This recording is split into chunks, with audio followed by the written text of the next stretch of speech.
ले ले। जैसे ही लक्ष्मण जी अपनी माँ के पास पहुंचे, माँ से कहा बोले तू मुझे आज्ञा दे दे। किसकी? बोले बन जाने की।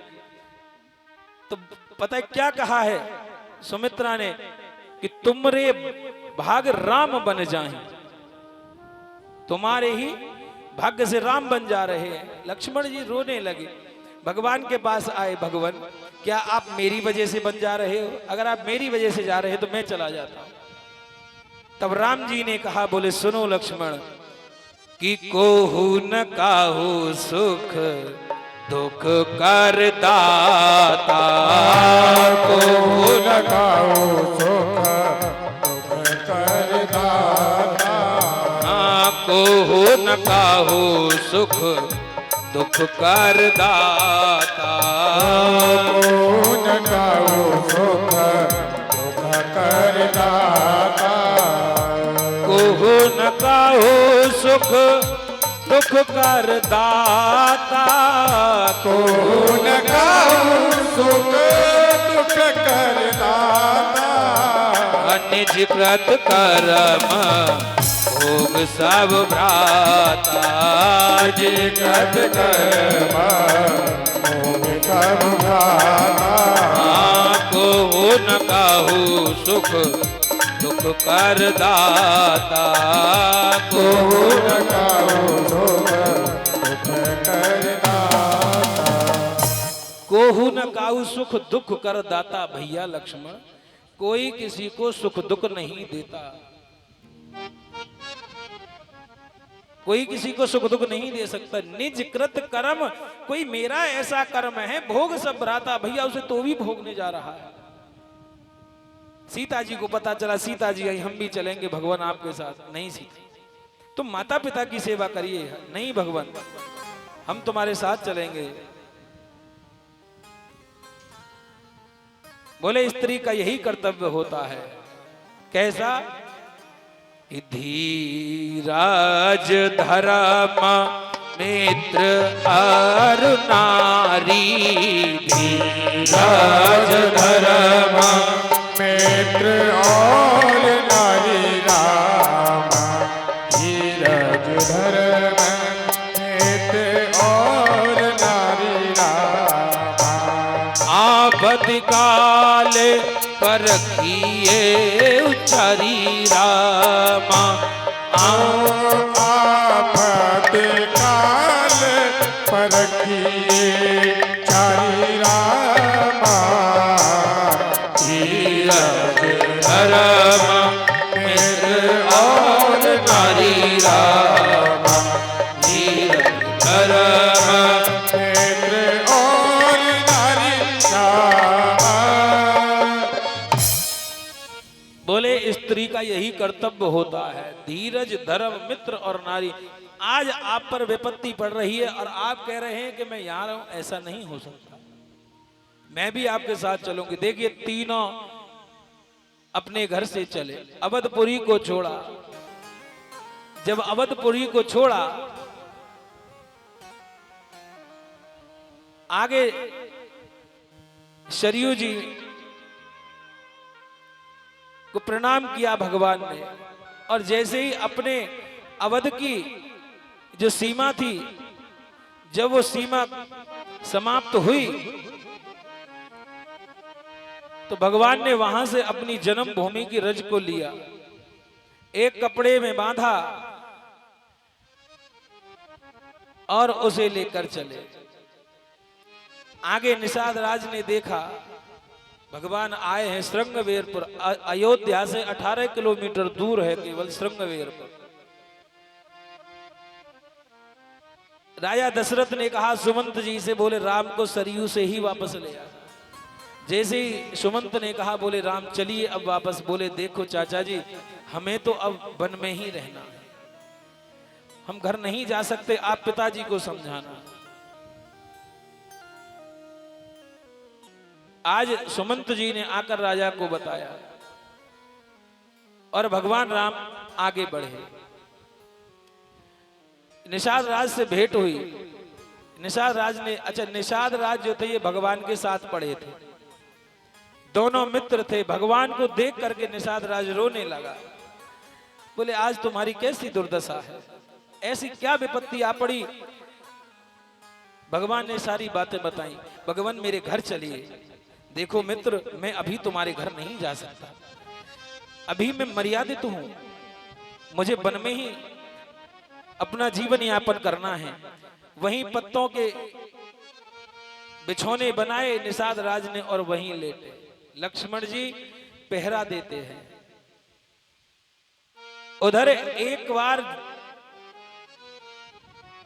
ये निषाद राज कहीं से आ रहा था अपने घोड़े पर बैठकर, केवट उस गंगा की मिट्टी में सत्तू घोल करके एक घड़े में दबा के बैठा था। देखिए यहां भगवान का एक बहुत अच्छा सेवक है जिसका नाम है केवट।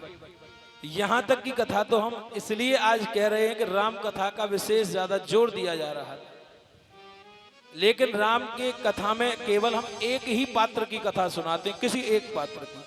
यहां तक तो कथा आज कही है। इस केवट को पता था, एक ये केवट था कौन। देखिए भगवान के कई रहस्य और कई कारण रहे। जब भगवान क्षीर सागर में शेष सैया पर विराजमान थे, शयन कर रहे थे, तभी ये क्षीर सागर का कच्छप था, कछुआ था, सागर में रहता। इसने एक बार विचार किया, बोले क्यों ना मैं भगवान का दर्शन करने चलूं। जब ये भगवान का दर्शन करने के लिए चला तो लक्ष्मी ने भगवान को, शेष जी को इशारा किया, कोई जलचर भगवान को कष्ट देने आ रहा है। शेष जी ने ऐसी विषैली फूंक मारी, ये 100 योजन दूर जाकर के गिरा और इसकी मृत्यु हो गई। तभी भगवान एकदम नींद से जागे। अरे क्या हुआ लक्ष्मी? भगवान कुछ नहीं, एक जलचर आपको कष्ट देने आ रहा है। अरे वो मुझे कष्ट देने नहीं आ रहा था, वो मेरे दर्शन करने आ रहा था। अब मुझे उसके यहां जाना पड़ेगा दर्शन देने। भगवान ने कह दिया तू मेरे दरवाजे पर आया था, मैं तुझे वरदान देता हूं कि मैं तुझे दर्शन देने तेरे घाट पर आऊं। ये यहां नाव चलाता था। इस राजा ने जब ये सत्तू घोल कर बैठा था तो इसने कहा, बोले मुझे प्यास लगी है। इस केवट ने उस रेती में से वो घड़ा निकाला और जल पिलाया। शीतल जल का पान करने से राजा ने कहा, बोले तू कोई वरदान मांग। बोले राजा जब कभी मुझे आवश्यकता होगी मैं मांग लूंगा। आज ये केवट को पता चला कि भगवान आए हैं, तभी ये निषाद राज के पास पहुंचा रात्रि में। भगवान प्रातःकाल किसी की गंगा में नाव नहीं जानी चाहिए। क्यों? आपने मुझसे एक वरदान दिया था, आज मांगने आया। सबने अपनी नाव सजाई थी लेकिन किसी की नाव नहीं चली। केवल घोषणा हुई तो केवट की नाव ही गंगा पर मिली। इसलिए एक जो प्रश्न उठता है कि क्या केवट ही उस गंगा में नाव चलाता था, कोई और था ही नहीं थे, लेकिन उस वरदान के कारण और शाप के कारण केवट ही वहीं मिला। अच्छा भगवान आगे चले, ये केवट जानता था। जब ये आगे चले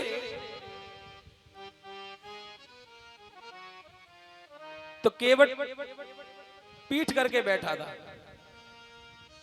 जब केवट पीठ करके बैठा था कि मांगी नाव न केवट आना, कहे तुम्हार मरम मैं जाना।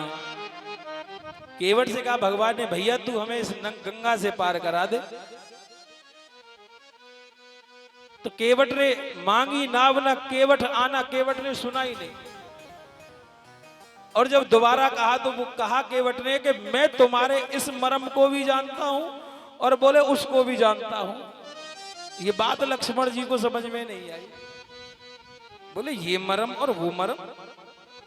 बोले एक तो वो क्षीर सागर वाला। बोले अच्छा। बोले एक ये। बोले ये कौन सा है, ये समझ में नहीं आया।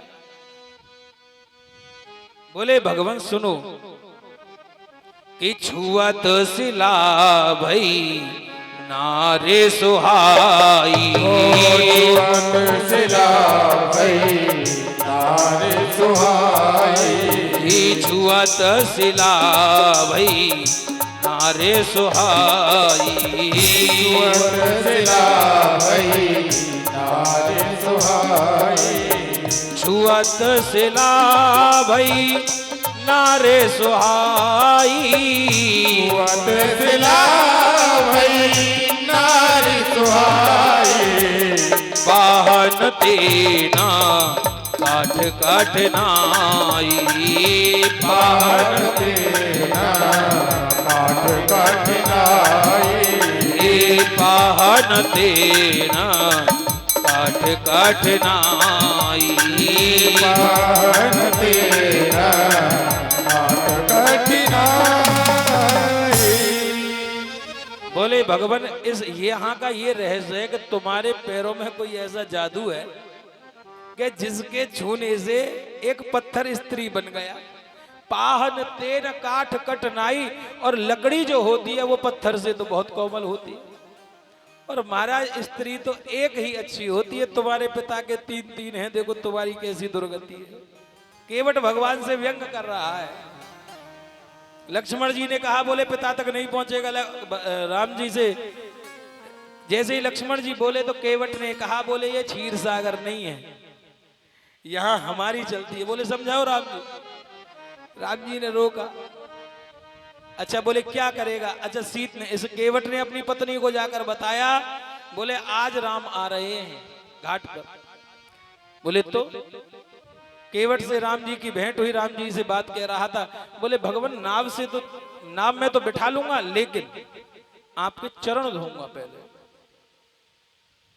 भगवान ने कहा ठीक है भैया चरण धो ले। घर गया दौड़ा दौड़ा, पत्नी से कहा बोले कोई ऐसा पात्र ले चल जिसमें भगवान के चरण धोए। बोले सोने का ले चलूं? बोले पागल हो गई। बोले चांदी का? अरे चांदी नहीं, ऐसा ले चल वो क्षीर सागर वाले दोनों शत्रु